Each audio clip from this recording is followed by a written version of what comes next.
wondering. Time where she was the favorite to win MVP. There Sorry. was a time after the All-Star break I, that she made it an interesting conversation because it was a runaway train for Asia Wilson the entire season. I disagree. Post All-Star break, I mean, Nafisa Collier's the one that finished second, but it became more interesting. It's like when, Jokic is the undisputed guy, and then all of a sudden you see a guy like put together a really great half of the year, Shea Gilgeous-Alexander last year. So then all of a sudden the conversation becomes more interesting. But like they took the odds down. I mean, it was Asia Wilson's to lose. But I will say a couple of things. Do I expect Asia Wilson to be Asia Wilson again this year? Yes. But I also know there is such a thing as voter fatigue. They don't like giving anybody MVP 3 times in a row. They barely like to do it 2 times in a row, let alone 3 times in a row. I just don't see it simply because of voter fatigue. Like it just is what it is. I also think that Caitlin was putting it together in such a way last year. They're only going to get better. And now they've got a full off season together. I could 100% see this happen. Okay, so let's address what he said first, which he said that she was a MVP favorite for a couple games. I don't think she was ever the MVP favorite. I think she just made the conversation. I made something to talk about, like in like three quarters through the season. I remember it was going into those back-to-back games against the Aces where it was like, hey man, I think Caitlin's on the board, at least from my perspective. And you would get shouted down, told you're a loon, you're out of your mind, all this other stuff. I was like, nah, like I think she's like balling at that level, like where she could get a vote, like it's feasible. But that those games against the Aces kind of took her out of it, but I've always contended she was an MVP candidate, and she finished as such. Yeah, she was an MVP candidate, and it looked like she had enough momentum to scare Asia Wilson going into the 2 Aces games. In fact, it scared them so much, they went and talked to the refs, and the refs said, Asia, you're not getting any foul calls this game, but Leah Boston's going to get 6 within a heartbeat. That was the second game they played, right? That was the first game. Oh, the first, okay. And they that made it too difficult for them to win because Leah Boston was playing well at the time. And so after the refs got paid off and made sure that Asia Wilson got 6 fouls in 2 seconds, and Leah Boston got 6 fouls, and Asia Wilson didn't get any, they won that game, and they won the next game. Again, the fouls were not like that time. But again, Asia Wilson didn't get fouls. I can look them up. I think she got 1 or 2 fouls the second time. Gotcha. But it didn't matter. It's like the foul calls were in Ace's favor. And that stopped the momentum of Caitlin Clark's MVP award, I maintain. And she was never going to win because they voted for her before the season started because they were crying racism on Breanna Stewart winning the year before. And I think that's the other point that you wanted to get to, like where I think she just made a kind of a simple mistake saying she won it 1 year in a row. I believe Asia Wilson's a 2-time MVP, right? She's a 3-time MVP, but she won it only 1 year in a row, not 2 years in a row. And she's talked about 3 times in a row. She did win it 2 times in 3 years. And I think she might have won it 3 times in 5 years or 3 times in 6 years, something like that. I'll have to look it up, but it was definitely 2 times in 3 years and then 3 times altogether. And that her theory, first of all, I don't know any voter that would admit to you that they had voter fatigue and didn't vote for someone. Man, people will. I think they will. I agree. They will never just say it in those words. They will come up with all kinds of cockamamie scenarios to justify whatever they want. Like, see the men's MVP debate right now. Like, I would be a Jokic voter if I was, 'cause I just think we're gonna look back on that season and be like, it's dumb 10 years from now that we don't give it to this guy with these stats and that team that's around him. But as far as the concept of voter fatigue, people will talk themselves into whatever. That's a great thing about MVP debates because it's all narratives. We can make it anything we want to make it. You can conclude anything you want. I'm telling you, if I was a voter, voter fatigue would never enter into my thought process in terms of whether I would make sure, in fact, I'd be conscious of the fact that other people have voted fatigue, or make sure I didn't have voter fatigue for a reason for why I didn't vote for someone. So I'm even an error on the other side. Now, like Larry Bird got 3 in a row. They didn't have voter fatigue the 3rd year in a row. They just gave it to him because they thought he deserved it. When Michael Jordan never got 3 in a row. And when he did get one, when they won 72 games, the next year they won 69 games. And now people say, oh, they got voter fatigue, and that's why they voted for Karl Malone. I can't get into the heads of the voters, but I will tell you that Karl Malone was getting near the end of his career. and it looked like he was never going to get MVP if he didn't get one that year, because I think the Utah won like 66 games that year or whatever it was, and he had a big year. And they go, oh, well, we better give him one now. He might never get one because Jordan's going to get it again next year. And then they gave it to him. Then they gave it to him again 2 years later, and he would have earned it eventually anyways. He didn't earn it that year. Jordan deserved it. I always remember hearing about how Jackie McMullen messed up the MVP race with one column, essentially like, why have we never talked about Karl Malone? Because he's Karl Malone. That's why we never talked about him. We don't care. He's in Utah, and he's a sex offender. Oh, so really? like, I don't. Like, she wrote a column for that. Yeah, like I back never in knew the day. that. Yeah. That's like one of the big things. Like, he has a it was bad almost history like of young women and sexual. Oh yeah. And not taking responsibility for a kid and everything else. Yeah, I read about that. I was disgusted with his behavior. Yeah, So Jackie McMullen wrote, I believe, a column for Sports Illustrated. It was almost like, why are we sleeping on the mailman? Like it was a lifetime achievement award for a guy that, like, he scored a bunch of points off pick and rolls. He was a multiple time All-Star. Scored a lot of points. And I believe it was more of a lifetime achievement award than it was voter fatigue, because Jordan only won it 1 year in a row. He had the year before he only played at 17 games. Yeah. So and he only had 4 MVPs at that time. What do you mean voter fatigue? The guy should have had 9 MVPs. So I'm not sure anybody's ever lost because of voter fatigue. I'm saying you can make those arguments. I'm not convinced anyone ever has. It doesn't mean there's not something to it. It wouldn't be for me. I have no idea whether it would be for anybody else because I can't get in their heads. But when you only won 1 in a row, 2 in a row is not voter fatigue. Okay, so that's a moronic argument that she made. And they're just making excuses just in case Caitlin Clark wins this year. Is that what it is? Yes, exactly. Well, you know what it is. It's exactly. I'm saying, because I think there are other players too that I think deserve some like discussion in the MVP case. Like, I just don't think it's a lay down for Caitlin to win. She could definitely win it. Like, as far as like the team improvements and the schedule breaks the right way, you get off on the right. Start to the season, you can get that train rolling, but Napheesa Collier is not going anywhere. Like, and she's right there. She's like, if you think about like the patterns that have tended to emerge in recent years, it's like somebody was real close, wronged in the finals, and wants to come back and kick ass. Like, and that fits in Napheesa Collier to a T. So between those two, I agree with that completely. And I think she will be as good as any player in the league this year, and probably be better than A'ja Wilson because she's on a mission. But I don't think Minnesota Lynx are actually as good a team as the Fever. That's my personal opinion. I think the Fever have a better roster. So how long does it take for a team to gel when they're a bunch of veterans with a great coach and Caitlin Clark? Look at Caitlin Clark got them to gel after the Olympic break within a few games once the ball was turned over to her. It took a couple games. The All-Star game, it took 1.5 practices. Also, I'm not concerned about them gelling. Not at all, because they are not starting a season on a week's turnaround even. They're going to get a full training camp this year in a way that Caitlin didn't, from college to the draft to the league in the preseason games. So, like, these are all pros that she's with, and I imagine that they're having a ton of fun in that building who they want to be for this year. I think they're the favorites. I don't care about New York Liberty being attacked. They just lost a good player, New York Liberty, with Bennett Hamby. She's like one of the Betnijah Laney Hamilton. She's one of their best defenders. Yep. Best all around players. Definitely the top 4 players in their team. So that's right, Mark. Go on the record. Put your name on it. I am. Yes, sir. I've already said I think the Fever are going to win. I'm not saying they're a shoe, and I'm not saying they're definite. But if you made me predict, I'm predicting Caitlin Clark to win the MVP and predicting the Fever to win. I'm not sure either one is a slam dunk. I'm saying if I had to go, I'm going like 51% for both of those. Right. That's what all I'm saying.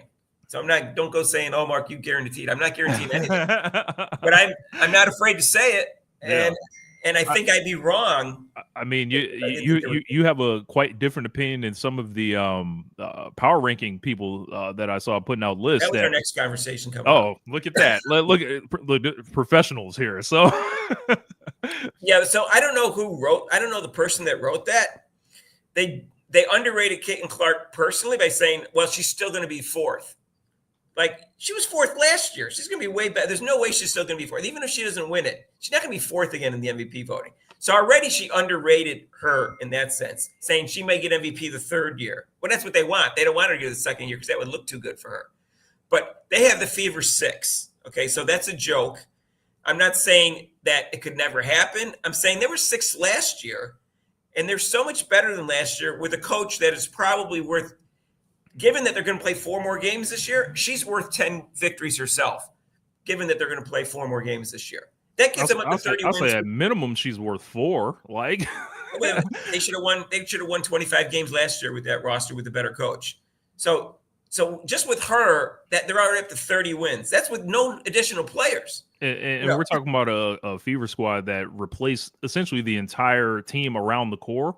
So Except like good players, right? So like I don't know how you rank the Seattle Storm in front of them. Still, that seems like it's that's Nneka Ogwumike respect right there. And then as far as the teams that they had in front of them, still, I think it was the Aces, the Liberty, if I'm not mistaken.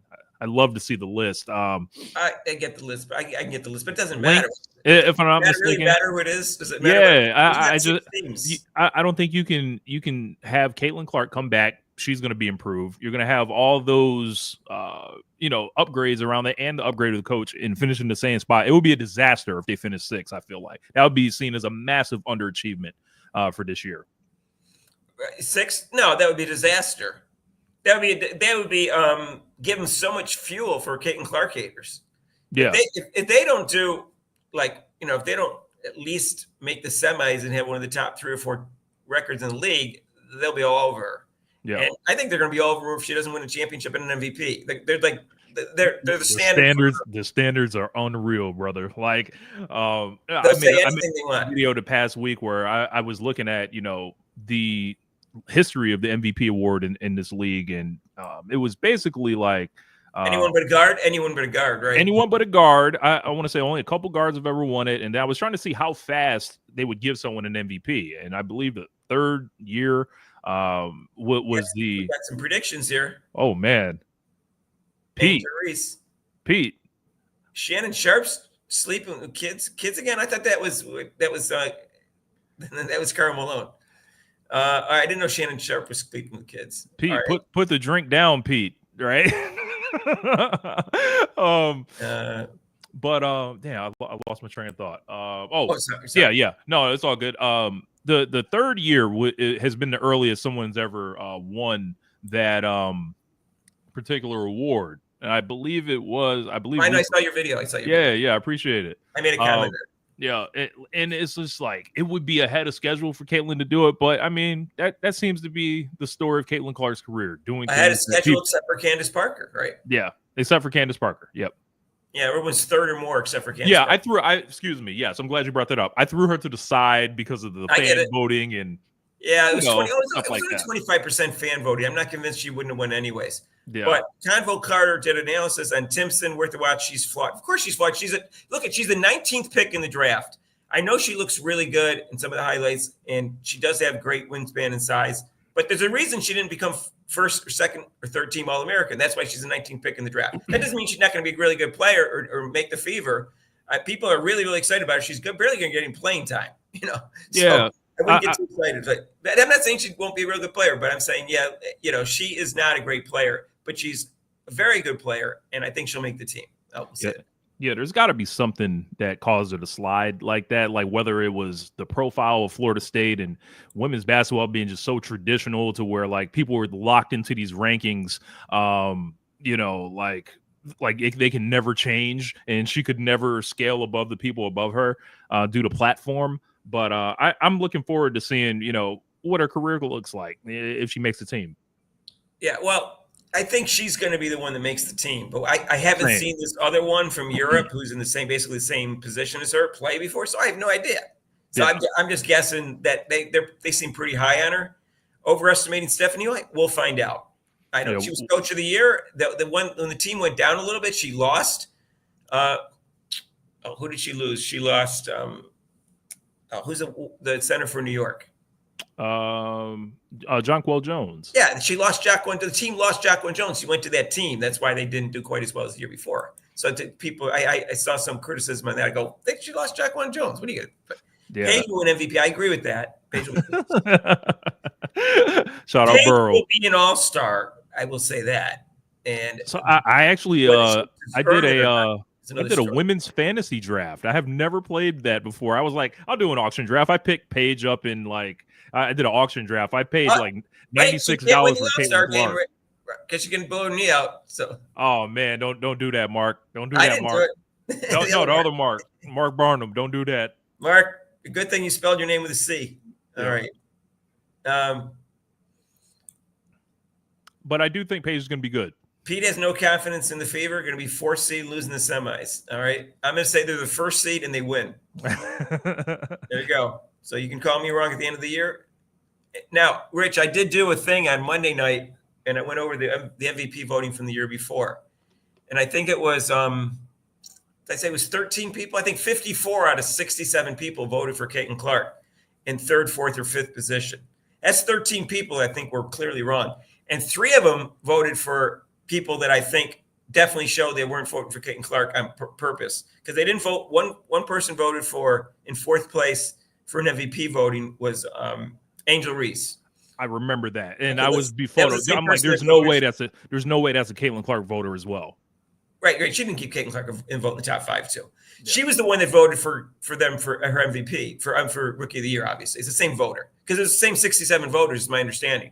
Gotcha. And then 2 people voted for Kelsey Mitchell, and I guarantee you, they didn't vote for Kelsey Mitchell and Caitlin Clark for MVPs in the top 5 of a team that was 20 and 20. So those 2 people are Kelsey Mitchell voters, and I like Kelsey Mitchell. She's not an MVP candidate in the top 5. That's silly, and she got a 3rd and a 5th. Yeah. So those 2 people did it based upon the fact they don't like Caitlin Clark, most likely race. I'm just saying that. And then there's another voters that was a 13. There's another 10 voters, whatever it was, that didn't vote for her either in the top 3, 3rd, 4th, or 5th. So I'm concerned about that. But if it's not close, like it's clear that she's the best player and that the Fever have the best record, I'm not concerned because 4th place was generally right for her MVP. Yeah. I thought the voting was also fair too. There are some people that was like, no doubt she could have won. I see sometimes in my comments she should have won it. You know, pro impact on the league, and you know, I think look. We love Caitlin. We all love Caitlin. We're protective of her and all that. Let's just dial it back just a notch, because like when it's time for her to get there, they're not gonna know what to do. Let's just say that. Just let her build that momentum like quietly. Oh, okay. Well, Pete, we know you're being sarcastic about Angel, but I just brought it up anyways. Shannon Sharpe is ducked. What do you mean? Did something happen with Shannon Sharpe in the news today? Yeah, he's getting what happened? Shannon Sharpe, I believe, got in an issue with a much younger woman than him. I believe she may have been 19 or 20 years old. To where is she over 18? She's over 18, but I don't care. That's just the framing of the story, but there's like a sexual harassment element to it. Well, there's like a lot of stuff that's causing a lot of conversations, and I believe he stepped away from ESPN temporarily to try to clear his name and all that. So there's a there's a $50 million lawsuit that maybe he's getting hit with. Really? Yeah. So like he's got some issues right now. It seems like the button's been pressed on him. I'm probably not doing the draft tonight. I could do it for a little while, but I'm going somewhere later to go dancing. So I'm probably not doing the draft. But I am interested to see the Packers draft and the Eagles and the Bills. But let's see. Anyone have a count on Mick's videos? Yeah, he puts one up every hour. One time he put up 21 videos in 24 hours. I know that. Mick's a hardworking guy, man. Shout out to Mick. Yeah, but they're not even – I don't want to get started. He's just he doesn't do any research. He does like things on the internet while he's talking. Hang on one second. Rich, talk for a second. Sure thing. I'll hold it down. Anybody got any questions? I'll try to look in the comments and all that. So Mark saying she's an OnlyFans girl that is suing Shannon. She has same lawyer as Kanye and P. Diddy. Tony Busby has been making a name for himself in these high profile cases.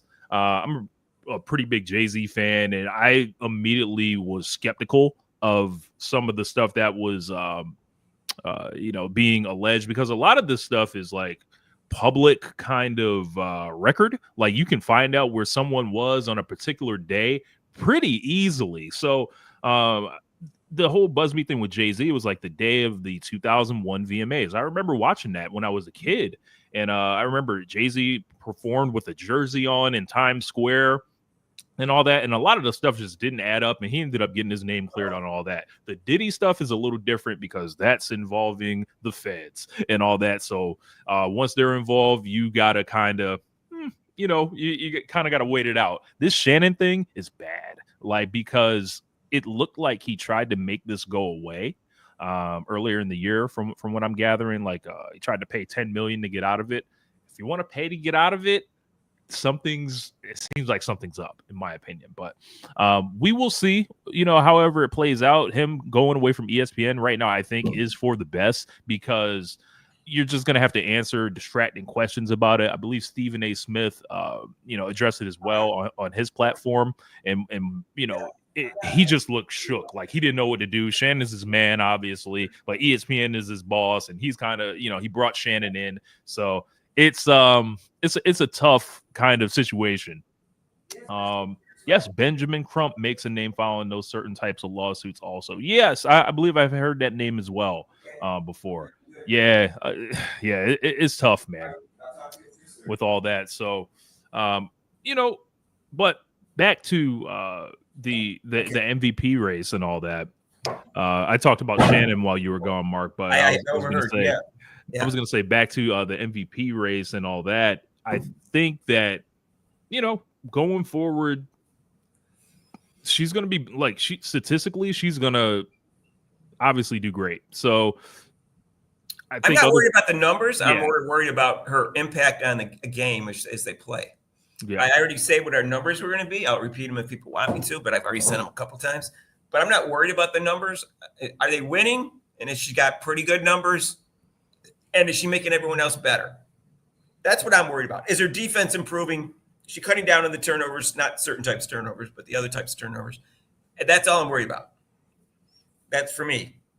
And if she does that, and they're just kicking butt, how are you going to not give her MVP? She's the best player in the team with the best record. That's what they traditionally give. I'm not saying that's what they should do.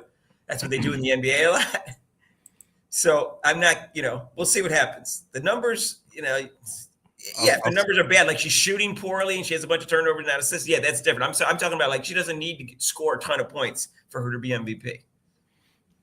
Because she's got everybody else who's going to be taking shots that weren't taking shots last year. Like you want to take Bonner and take shots as opposed to Alyssa Smith, right?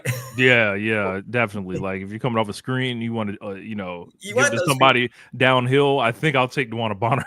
You want Sophia Cunningham to take shots, right? So if take fewer shots or whatever, the same number of shots as last year, I think her shooting percentage is going to go up. So I think she's still going to average at least 20 points. So now it says that Rebecca's saying it was a sexual assault. Is there an accusation of sexual assault for? Yes. I believe I mentioned that. I don't know if Rebecca. Oh, really? Okay, so it's harassment and sexual. All right. So did they? So is he on leave from ESPN right now? Yes. Oh wow. Yeah, he's got a lot going on right now. Well, wait, he was the same one that was doing sex live on his Instagram thing. That was Shannon Sharpe too, right? That was also Shannon Sharpe. That's two incidents in it's like, hey, buddy, slow down. All right, well, he's getting too much of that stuff. Too much. Yep. A little too much action, Shannon. Yep. Keep it on the down low. All right, well, we'll see what happens. Yeah. So whoever wrote the article that said 6 is going to look really stupid, and then next year when they write something, no one's going to take them seriously. There's just no ways. 6 is a little, like everything will have to go wrong for them to finish 6th. And here's the thing. I don't care because there could be a million predictions for 6th or 8th or 10th place. That has no effect on what place they come in and how they do. So it's just a silly list. That's what I always say. It's a silly list. But I didn't like. Oh, choked a female employee at Fox, and they paid her settlement. Oh yeah, that dropped too. More's coming out. Yeah, that did drop too. I forgot. I saw that about 2 hours ago. Yeah. Fox is, they're running wild over there. I forgot the guy that was in charge of all that, but he was caught up in all that Joy Taylor stuff too, and then Skip out there as well. Yeah, they were probably wilding out there. You know what it is, Rich? This is my theory on. And these guys get girlfriends, and these girlfriends, yeah, some of them are girlfriends, but some of them are girls that just want money too. And so when there's a conflict between the money and the sex, that's where they get into arguments. Like, she was supposed to do this, she didn't do that. He was supposed to give her money for this, he promised this, and that's where the arguments go. But they're just not. They're not. I don't think these are regular boyfriend girlfriend arguments. I'm not saying some of them aren't. Some of them are legitimate boyfriend girlfriends, but I think some of them are based upon a groupie wanting money for sex with these celebrities who have a lot of money and they're great looking and they get that, and then there's a conflict about the sex and the money and everything else. That's what I think is some of these. That's why there's. No, I'm sure of it. I'm sure of it, because that's why there's so much anger involved. It's because there's money and not money and sex, and that's where anger comes in. And then I think that's what happens with some of these. Other ones, they're just, regular boyfriend girlfriend fights. But you got a girl, the guy's paying for her apartment. She doesn't do this. Whatever. There's a lot. Speaking of that, I watched Goodfellas like the other week, and man, Henry Hill was living fast, boy. Like they want her to just behave, perfectly, do everything and say because they're paying for all her bills. That's what they want. Yeah. And she's still a human being, so I can see where the conflict comes up and gets fights. Don't treat her like crap just because you're paying for everything. And I think that's where the problems come in. And some of these cases, I'm just saying, these are some of these ones, and that they just doesn't come to light because the guy doesn't want to admit that he basically has a paid girlfriend. So that's what I think happens with some of these. I'm not saying it has anything to do with Shannon Sharpe. I'm just saying these fights that you see with a girl pulling her hair and down the hotel room, like all that kind of stuff. But even some of that stuff that came out about was it Tiger Woods? He was paying some of these girls. He paid for this, he paid for that. The other girl goes, no, he didn't pay for anything. And I finally, after seeing him for a year, I asked $1,800 for a down payment apartment. He goes, no, I can't do it. I go, oh, well, God, she was loyal to you for a year, and you can't even give her $1,800 for an apartment. And the other woman said, oh yeah, he gave me this money, give me this up front. I saw the interviews on Howard Stern's show, and I go, he treated them drastically different depending on what the girl was insisting on when he met him. Right. Because he was married, he wanted it down low, so whatever. But I never liked his personality, anyways. I think he's, other people did. I always thought he was very cold and standoffish and arrogant, and just he just laps warmth to me as a person. And so, but right now he's struggling, and he never got his 18 majors. So he only got one more after that incident with his wife. That's crazy. Yeah, it hurt his career. It kind of just all stopped for him, huh? Because I was never really a golf fan. No, he's not back with his wife. I was like, that's not true. He's not back with his wife because Tiger's with different chicks. Because she's got a boyfriend. I think she's like gonna get married again or something like that, or his kids already. Okay, no. Anyways, that's so. All right, so it sounds like Shannon Sharpe's not going to be on First Take for a while. Yeah, he's gonna be sidelined, so to say. Somebody else has sidelined. I wanted to ask you about. I don't think I've ever really talked about her with you on here, but Kennedy Carter. I saw on a stream with Neon, and I didn't see the exact thing that she was talking about, but I just find it interesting. She was on there, kind of trying to reintroduce herself kind of to the public in America. She won Player of the Year over in China and all that. What's her name? Kennedy Carter. Oh, Kennedy Carter. You said Neon, though. Neon is I saw the video on Kennedy Carter where she actually doesn't get it. What she did was wrong. Yeah. She doesn't get it. That was so obvious she didn't get it. Yeah. The person she was with, his name was Neon. So. Is that who that was? Okay. Yeah. So she was Player of the Year over in China. What do you make of no one touching her essentially so far in the league? I don't think she's officially blackballed. I just think they all said the same thing to themselves. They all said the same thing to themselves. I don't want her on my team. She's a lightning rod. And she said, she actually did have something in China, by the way. There was an incident in China that she had. After she got the award, there was an incident after that. But she got kicked off 2 teams. That's whatever word it is. You can blame whoever you want to blame. But she had 2. Then I heard when she went over to Europe, she got suspended for a short while because she did something. And then she came back here. And not only did she what she did with Caitlin Clark, she did Marina Maravri, where she just whacked her in the head like it was assault. I think she should have been kicked out of the league at that point. That's me. I would have kicked her out of the league. I would have given her flagrant 2 in the first one and suspended her. And then the second one, I would have kicked her out of the league. That's me. She did nothing. Tough grader. Yeah, well, she's got a past history. And those are both intentional fouls, though. These weren't hard fouls on stopping a layup. But the second one, I saw Marina Reed just get whacked right in the head. It was on purpose. Mm-hmm. It was on purpose. It was very intentional. You can't have intentional hits in the heads. Okay, so I would have kicked her out. I think everyone else said they saw that, and then they saw that there was some disconnect with their teammates in Chicago, and they said, well, why I can't risk it. That thing is weird the way that all played out toward the end of the season, like where I believe she came up sick 1 week or a couple games and she was sidelined. Yeah, it was like a COVID situation. Too. There were, Teresa Weatherspoon was in there, and it was like Angel ended up injured, and it just all kind of like the sky kind of sputtered out towards the end of last year. So I think there was an interview, Rich. There was an interview, and then there was a bunch of noise in the locker room. Remember that? They were interviewing somebody. I'm trying to remember who they were interviewing. And I think it was Camila Cardozo. And all of a sudden, she stops in the interview and starts listening. Like there's like you can hear like I don't know like chairs up against the the locker or something like that. There was all sorts of noise coming in the background. And who knows? That could have been Kenny Carter throwing a fit.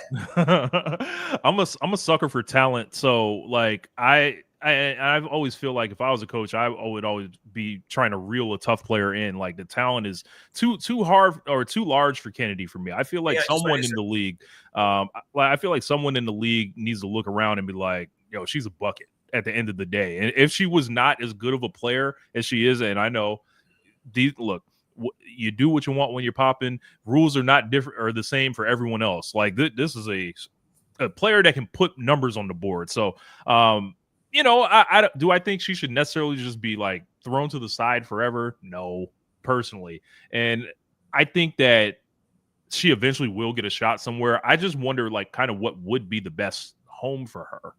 I just don't know. Like, if you're the Aces, do you call her up? If you're the Valkyrie, even though they seem to be, moving toward international players and all that, I think some team eventually is gonna like let the season go by, and I think she's gonna get a call at some point this year. She might. It would never be from me. I would never want her in my league. I would never want her on her team. I think she's got emotional issues that she can't control. Maybe after 2 or 3 years of behavior where no incidents, that's another story. I use this example, probably my regular listeners are probably tired of this, but I use this example of Kyrie Irving. I thought he was an underachieving, immature, me first type of player his entire career until about 2 years ago. And he finally grew up. And now he's a team player. He took the second seed to Luka. He passed better and played better defense than he did his entire career. Yo, I was out on like stupid things. He didn't do COVID. Everything last couple of years has been really good.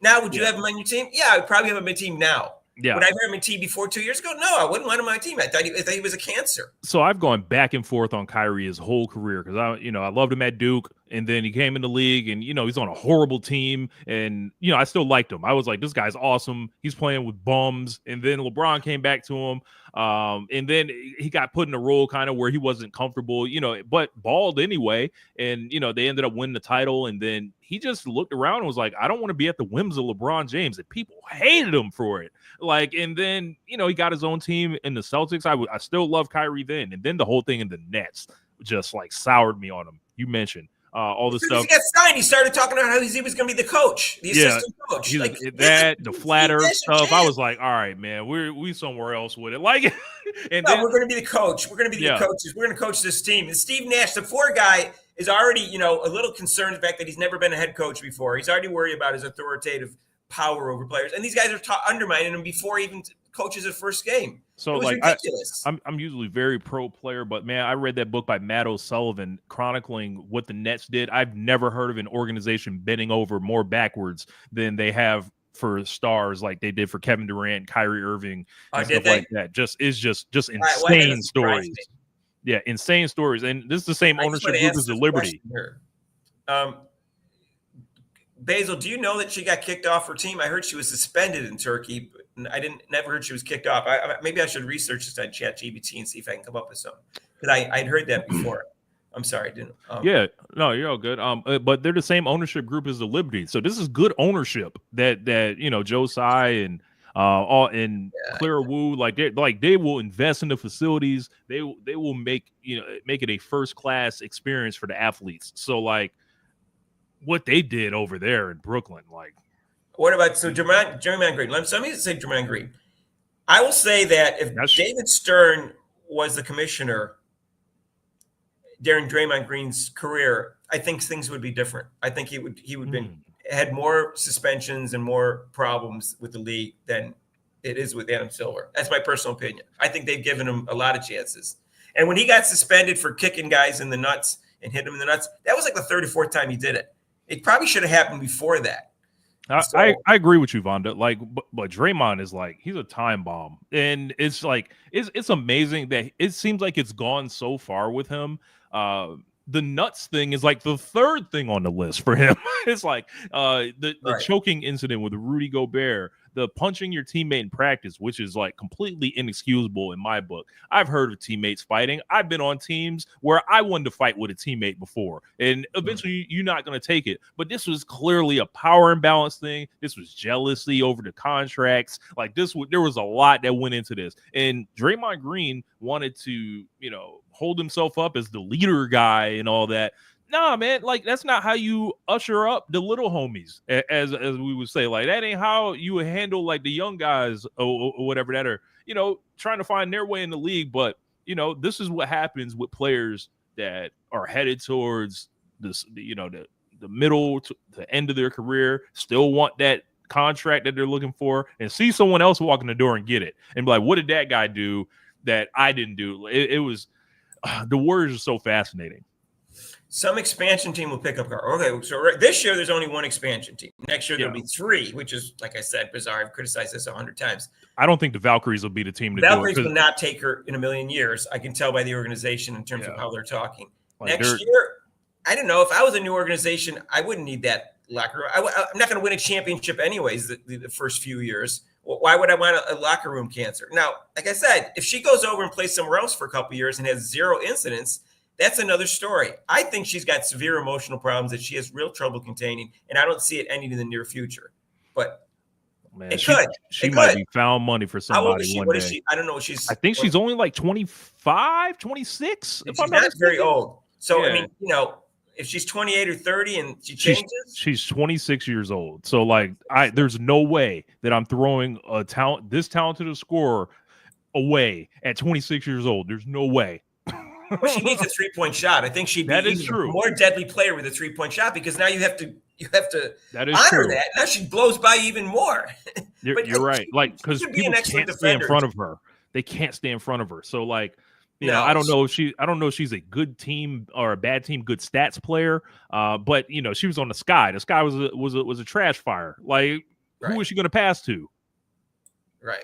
So yeah, we talked about that, Tracy. She never won back to back.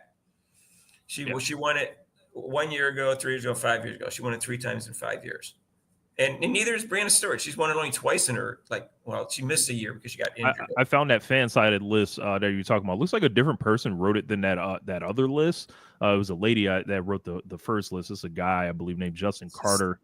I'm not mad at the 4. Caitlin's second in betting odds. I also did do a video on the betting odds. Why would she be 4 if she was 4 last year, though?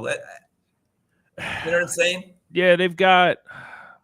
See, it's not likely to happen that she's 4th again. Let's put it that way. So here's my perspective on this. I think there's about to be a change with the New York Liberty. I think Sabrina's going to become the number 1 player on that team. So putting Brianna Stewart still at the top, I'm not seeing it.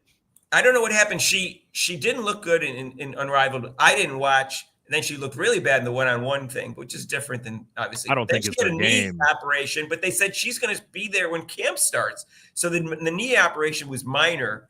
So, but she has not shot the 3-point shot well in last year or in Unrivaled, and she's right at the end of her peak year. She's like 30, because 26 to 30 for team athletes, and I've gone over this before. So that she's not likely to get any better. You could have a better year, obviously, in your early 30s than you did in 20s. You could have a great year all of a sudden. But in general, 26 to 30 is the 5 peak years for a team athlete, other than a running back, which is earlier, and a quarterback, which is later in NFL. Pretty much that's the same for every team athlete in sports. And so she's not likely to get better. But Nafisa Collier is just really hitting her peak, Yeah, her man. real peak. So yeah, I love what you said Collier, earlier. man. Yeah, I love Collier. I think she's Well, spectacular. that defense that you saw in the finals, I have watched very little of the finals, but when I did watch it, she was a hound dog there, right? I love that series so much. The final series between the Lynx and the Liberty, because really it was the most kind of agenda-free series that there was going to be. Like all we had, the Lynx. Yeah, all we kind of had to watch was the basketball, and like these weren't teams that way. The refs going back and forth. It seemed who they were. The refs became the story, but going into it, it was like, okay, these are kind of, they don't really have too much prior history. The fan bases aren't necessarily at war with each other. It's like, all right, let's do the basketball, and that last play when Brianna Stewart. That last game was crazy, though. I agree. She traveled and took 5 steps. Yeah. I don't agree that it was obviously not a foul. I think you could make the argument that it was a foul, whether it should have been one in that particular time. I don't know. You can see that they hit her on the way up. That totally affects your shot. You can see there was a hit on the way up. After that, then there was ball count, but there was a hit before that. So people say it wasn't a foul. I'm not convinced it wasn't a foul. Rob isn't either. And Rob looked at it in slow motion. He was a ref. So I don't think it was much. What was people say it was rigged? I'm not convinced it was rigged. It was tough. It was tough to go into New York and leave it up to the refs. All I know is Nafisa Collier left her heart on the floor, and if she got help from one more teammate, she would have probably stole a title that night. I'm more upset about 2 other calls that took place in the last year. A year ago in Game 2, Knicks Sixers, when Maxey got fouled like 8 times and knocked to the ground, and there was no foul call in Madison Square Garden. And then there was another play that happened with Duke, and he didn't go over the back. He went over his elbow after the guy had backed into him and hooked his arm and extended, and he went over his elbow. That's not over the back. It's completely legal to do that, to go for a rebound. And they called a rebound. And if they had not got that call, I think they would have won that game. Now, they blew it anyways. I'm not saying the refs, it's hard to say just that one call, but because they couldn't get the ball inbounded. That was the main reason they lost. But still, I'm still upset about that call, because if that call had not gone that way, I think they would have won that game. They weren't going to blow it anymore. And I like Cooper Flagg. I think he's a classy player. And so I'm more upset about those 2 calls, because I thought they were really bad calls. I just thought it was a bad call. And of course, I'm upset about 100 calls last year against Caitlin Clark. Starting with her first foul call in Game 1, where I think it was Alyssa Thomas was driving the basket, and she just kind of reached in. I don't even think she even touched her. She might have touched the ball, maybe her hand, but it was like she pulled it back, and then she stepped away and got out of the way, and she still got called for foul. That Rob said that refs do that, where they anticipate a foul and they call it the whistle early. He goes, "That's so wrong." He said, I agree with you. And that's what it looked like there. He goes, "Oh, I'm going to call a foul because she's driving to the basket. It's going to be a foul." And that's what they did. And they got a quick foul after that. And now she's all thrown off mentally, 2 fouls in a row. It was on purpose. They did not like Caitlin Clark. And that was it. And that happened so many times this year. It's harder to play when you feel you can't play defense, physically, because you're going to get a ticky-tack foul. It's harder to play defense. And I agree, your defense still is not right for other reasons. But that's harder to play defense when you're going to get a ticky-tack foul and you get early foul trouble. And so that she was at a disadvantage last year. And I hope that she does improve her stance, where she's not so upright with her back, and she bends her knees, because that's hard work, and then she improves her defense. And I think she will, because I think Stephanie White is going to drill it into her head, and she's going to allow him, give her a rest, and she's going to be I'm not expecting her to turn to Gary Payton or anything, nor would I want her to. I still want her to be this, offensive machine, but as long as she's not a cone out there, I think, we'll be all right. I think we were talking back referencing Elle Duncan again, and why I was gonna bring up the MVP thing with Asia. So it looks like there's never been a back-to-back winner ever, since Cynthia Cooper, for the MVP. So I think her first 2 years in the league, she got it right. Yeah. It's kind of smart history just to say she's not going to win it this year. Right. Yeah, I think it's Nafisa Collier and Caitlin Clark should be the 2 favorites. And I'm right there with you. I don't see Stewart, and then Liz Thomas is going to fill the sheet, but I don't think it's Mick going to Talk be Soup has that had way. a couple videos on this. Like I think 2 videos. He might have had more because he puts out. He said they have an Asia Wilson problem. Anytime Asia Wilson doesn't win awards, He has like a series. It's like part 17, 18 yeah, or something. but That's he's right. hilarious. I agree with him. I think it's a good take That's because hilarious. as soon as she didn't get MVP, they cried racism. They cried she got ripped off, even though the vote was really close. It's not like they ignored her. The one thing I didn't watch that year. I can't say whether Breanna Stewart deserved it or not. But Breanna Stewart's a great player, and the New York Liberty had a great record that year. So I don't know. But the one thing I really didn't get Defensive Player of the Year, and they cried about that when Nafisa Collar deserved it. Yeah. And if she doesn't get, if you don't think she's the face of the league, you're wrong. She didn't get endorsements or the shoe deals. You're wrong. That's racism. I'm glad you brought that up. The shoe deal thing for me, like I've kind of been neutral on Asia Wilson for a lot of it. Coming into the game or coming back to paying attention to the league very closely. Like I think that the more I learned about her, I just think things are weird, and I'm just like, But the one thing I did not like, what does that mean? Things are weird. Things are weird with her because it's like, she just says things and to people or about people, and they find things about her past, old tweets, and it's like I try not to hold old tweets against people because it's just Twitter. People people just say stuff online and all that, but it's like, it is a glimpse of a little something there. But the one thing I did not like was when Caitlin Clark's shoe deal got announced, or when she got with Nike with the contract and all that, she feigned about all this stuff, like the delay not deny, was tweeting Bible verses, and she knew she had a shoe coming and all that, and then sent the mob essentially at Caitlin. And I was just like, and when we later found out that she did have the shoe, and it was like the marketing campaign was, of course I have a shoe, I was like, oh, that's fucked up. Like personally, like I thought that was kind of, I thought that wasn't right. And well, of course it wasn't right, because she's not a good person. That's the whole point. It's obvious she's not a good person and she's a narcissist. And I think it's her and Angel Reese. They have like a battle going. Forget about the MVP race. What about the biggest narcissist in sports race? The two of them are like neck and neck. And I can't ask more every time I turn around, the one is more narcissist than the other. we got to add some more people into that. Right. We got to get Aaron Rodgers in this thing. We got Aaron Rodgers turned into one. He wasn't early in his career, but he turned into one. He turned into a prima donna. Yeah. And he's, I'm going to have to go over to my plug in my thing here before. I have to change positions because it's not plugged in because the my surge protector is not near where the desk is where I wanted to sit. So anyways, I just plugged it in. So if I go out all of a sudden, that's what happened. I changed my position. So yes, we're gonna go just 6:30, and Rich, get you off early. I mean, that's usually 6:30 is the time we want to go to, anyways. But we always go over, and I save life. And then I'll be on Monday again at 6, everyone. And let's see, our first game is May 3rd. Are you gonna go live on your channel, Rich? I don't know what day May 3rd is. I think it's a Saturday. I was saying, if it's a Saturday, maybe Saturday at 3:00. Let me get my mouse over here. I think it's Saturday at 3 and gotcha. ESPN. I know for sure I'll have a post game interview or a post game review video up. I don't know about going live, but let me see. Maybe I'll pop in your chat. Yeah, you can join us anytime there's a live show, Rich. Just tell me. Yeah, let me look. WNBA Fever. I think it's at 3 on ESPN. I just don't remember. Gotcha.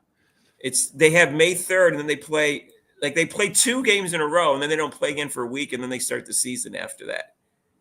So it's May 4th, Sunday at 4. Sorry. Oh, okay. So Sunday at 4, and I'm told it's going to be ESPN 1 or 2, depending on whether the basketball series that they're covering goes into 7 games or not. If it doesn't, it's ESPN 1. If it does, it's ESPN 2. That's my understanding, and it's 4:00 Eastern time, and I will go live for that. You want to join us for that?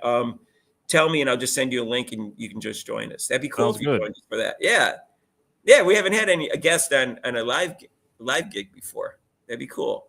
Yeah, I have the sound down kind of when I'm watching, anyways, because most of the announcers are annoying. Rebecca Lobo, I like Ryan Rocco, but if it's not those two, generally I don't like it. I mean, if Nancy Lieberman was doing the game or something like that, I'd listen to her. You're not finding the you're not hitting the button for the Swoops commentary. For whose? For the Swoops commentary. So that's interesting. By the way, I want to talk about that. In the show with that. So they started this hate policy, right? And it really looks like it's a hate policy against Caitlin Clark fans, because if they really worried about hate against Caitlin Clark, they would have done something about it last year, and they did nothing. So I put that, and someone said, "Oh, tell me how it doesn't make sense. This could be good for Caitlin too." I go, "It's good for Caitlin if they do something to help Caitlin in the hate. And when they do, then I'll say it's good, but I'm not convinced they will." Terry Jackson doesn't care about Caitlin Clark. She'll never write a letter to protect Caitlin Clark or speak up about Caitlin Clark. She never did all year. So here's the thing. Those two things, that wasn't league directed. I think that was organizational directed. So I think that has nothing to do with the hate policy. I think I don't think it does either. No. I think those two organizations said Cindy Brunson, she's not that good, and she's not that likable, and she seems racist. And same thing with Swoops, not that good. And Swoops, and the unfortunate part is Cheryl Swoops obviously knows basketball. I don't know if she's a genius or not, but she knows basketball, and she knows the WNBA real well. So her takes would be fine if she could just be impartial, but there's zero possibility. She just can't help it. It seemed like she was to the point where there were just these large gaps of silence on the broadcast and all that, because she refused to say her name. I was like, this is crazy. Like, and I grew up watching Cheryl Swoops. They literally called her the woman Michael Jordan when I was a kid. I thought she was my favorite player since Cheryl Miller up until that point. Between Cheryl Miller and her, she was my favorite player since Cheryl Miller. Because when I saw her two championship games, I was hearing about her, and I just happened to watch it that year. I didn't watch a lot of women's basketball. And then I watched her a little bit in the WNBA, but I watched her mainly in the Olympics. And every time I watched her, she played really well. She played defense. She played was offense. serious. She rebounded. She had a good all-around game. I really liked her game. She didn't, she seemed likable at the time, but she didn't say much at the time, which is good. Now when we found out it's good that it's better be quiet and it's a so now it turns out she's a disaster personality-wise. And it's a shame, because she's probably going to go down underrated for her ability, because everybody dislikes her. At least all the Caitlin Clark fans are going to underrate her. I'm not going to. I'm still going to rate her where I think she deserves to be up there. And she did take a Texas Tech team to a championship. And the only thing that I can say that year, she didn't have to go through an undefeated South Carolina team. The team that she beat in the finals had 2 losses. Everybody had 2 losses or more in the major conferences. So there was no super team that year. But guess what? She dragged them to a championship, and she didn't have a stacked team. So you got to give her credit. And Cindy Cooper got credit for those championships, but it's not fair, because she was MVP one of those years, and Cooper was so loaded. There was the two of them together. It wasn't all. Cooper got more credit than she deserved, I thought. And Tina Thompson was awesome too.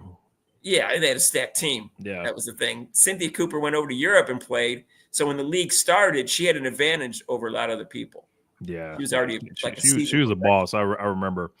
See, you know what I mean? See, Cooper carried scoops. That's what people all think. Wait, it was right here. Yeah, I don't think that's really to the extent that people say it is. But we'll see. We'll see what happens. Swoops is a much better defender than Cooper. Yeah, and those don't show up. Those don't show up in the people think about that. They think about the offense in the clutch baskets and championship games. Swoops was way younger, so like by that time, like when they were getting into this, I was like, I just remember Cooper being such a great clutch player. Like at the end of a game, just something would happen to where she would just make the play, make the shot. MVPs. Yeah, she got the Finals MVPs. Right. I'm not saying she didn't deserve them. That's not what I'm saying. I'm saying she probably got more credit than she deserved, and Cheryl Swoops got less than she deserved. Gotcha. That's all I'm saying. But I don't know. I didn't watch that much of it. So you can ask Adrienne Ross. Probably watched every one of the playoff games those 4 years because she was a Houston fan. So she could give me a better opinion on it. I'm just saying what my gut feeling is. I could be wrong. We'll have to do that. So, I don't know. But I will find out what happens with the hate policy that they have. It just seems like, how do you enforce that? That's the only thing. It's like, I have no idea, Rich. Say my name is Joe Brown, and I'm just here on Twitter, and I'm just tweeting just insane stuff. Do you get my account nuked? Like it's like, I don't understand. Like, can you just block somebody? Like, I don't get it. Here, wait. What's this? They need to show. Wait a minute. She was wearing a cowboy hat. Paige was. Yeah, they gave all the rookies for the Wings all cowboy hats. I wouldn't know how to wear one properly. I've never worn. I'm gonna buy one this summer. 5-year-old. I don't think. I'm going to Dallas this summer for a wrestling event, and I'm planning on showing up with a cowboy hat on. So I have kind of a hat that is like not a cowboy hat, but I'll let you decide. 1 second. Hold on. What? Oh, okay. All right. Swoops would have never won. That's true. I don't think Cooper would have won without Swoops either. So that's not really. I don't think that's really a good argument. That doesn't mean she wasn't better than Swoops. That's not really the issue. But Swoops got MVP during some of their championship years. I don't know if this counts as a cowboy hat. Yeah, I think the third year she got the MVP. That's a nice hat. I'm just not into hats. Yeah, but got it for like a Halloween costume before. Maybe I'll do some type of gimmick with it during. If you're a cowboy, I came across this video, and it was the 10 best Western scenes of all time. Of course, Clint Eastwood was like 3 or 4 of them, and then they had the 10 funniest Western scenes of all time. Which, of course, they ended with Blazing Saddles and the Beans. I was gonna bring that up. Yeah, they only had 2 scenes. They had Mongo. Mongo arrived, and that was like number 3 or 4, and the other one was that one. But it's a great thing. But some of the movies, you guys had me dying in that one video when you said, "Where the white women at?" It was just real subtle. And that's one of my favorite lines. One of my favorite lines, "Where the white women at?" I've used that so many times in my life. That's great. Rob said that. We've said that on our videos before. We that's our favorite comedy of all time. That we both have. So I was in high school at the time. Now it was like one of those things where they were released and there was no VHS even yet because this is 77, and they would re-release the movies sometimes, and they would re-release the movies and re-show them. So they re-released Young Frankenstein together along with Blazing Saddles. It was the same night in a local movie theater, and it was all high school and college kids. And everybody was laughing for 4 straight hours. It was really I laughed more that night than I think I ever had in my entire life. And it was Blazing Saddles was first, and we couldn't stop laughing. It doesn't matter what line it was. After a while, you're just laughing at every line because it started out so funny. So that's why it's a favorite comedy of all time. Awesome, man. So so May 4th, if you want to join us, do that. Can you? How's next Thursday looking for you? Next Thursday is good. Got nothing on the schedule right now, so. And we'll go longer next week. Yep. I got something to do tonight because I'm on vacation. Have fun. So thanks for joining us. And Rich, you want to tell everybody about your website? Yeah, you guys can come on over to onelifetimeworldwide.com if you want to support the channel. You can get a shirt, different merch on there. Follow me on YouTube. You just type in Rich Latta. You'll see my stuff on there. A lot of Caitlin Clark videos, a lot of WNBA videos, a lot of music videos, a lot of different kind of stuff on the channel as well. I'll like make beats on the channel. And you can get t-shirts too? Oh, I got shirts. Yeah. OneLifetimeWorldwide.com. Check them out. We're going to have to design a t-shirt. Maybe I'll get Ken Swift to design it. He's already designed t-shirts before that. Yep. All right. So I'm setting off early tonight. I got something to do.